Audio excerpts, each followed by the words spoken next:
And Muslim women who received this revelation understood that clearly and they put it on. They put it on proudly.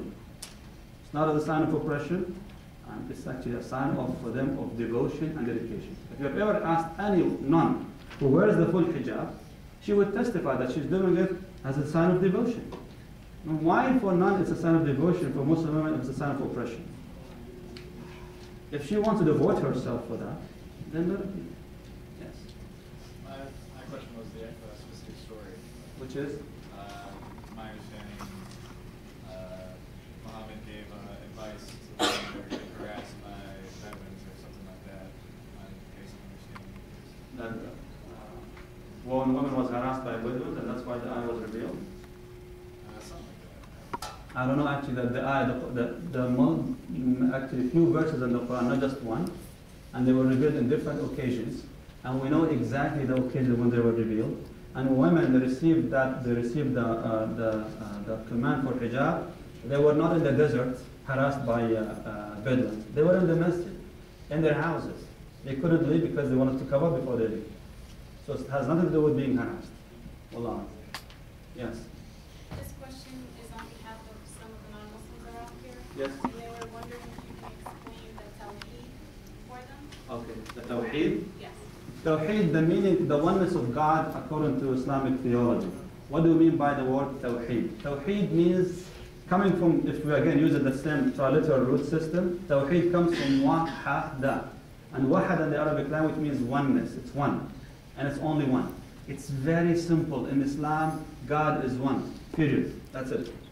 He's not three, not part of any kind of trinity or anything like this. It's just one and only one. Now, the meaning of Tawheed, we have actually different categories of Tawheed. To understand that from an academic perspective, not from an actual perspective. To make it easy for people to understand Tawheed. We have what we call it Tawheed al-Uluhiyyah. It means the oneness of worship. That when you worship Him and only Him.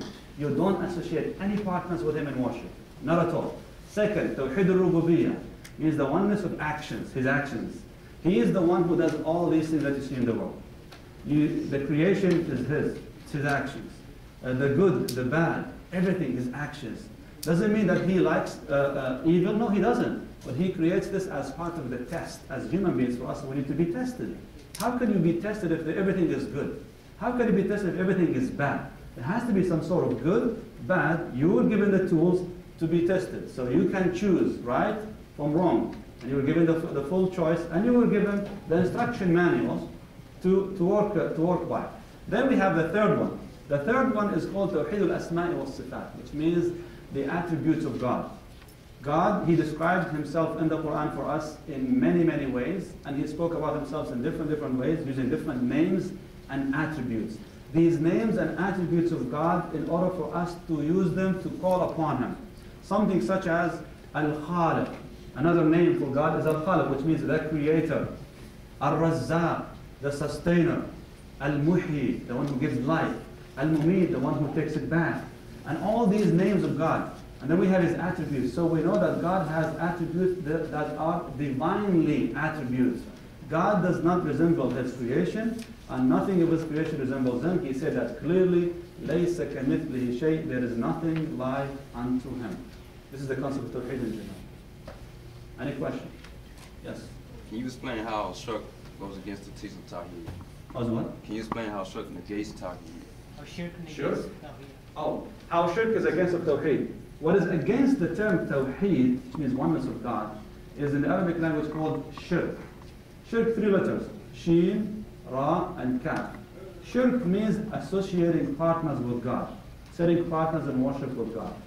Anyone who sets any partner in any way with God is considered shirk, and that negates the concept of oneness of God, regardless of that actually thing that you choose to worship. Whether this is considered someone that you dearly love so much beyond human love, such as your house, a human being, your president, your whatever. Actually, some people, they worship them, and this is considered shirk. Or a dead person. You go to their grave and you ask them for blessings. If you ask blessings from God, from them, you're now attributing some sort of divinity to them. And it should only be attributed to God. Based on this, associating partners with Allah, or Trinity, in Islam, is actually somehow falls under this definition.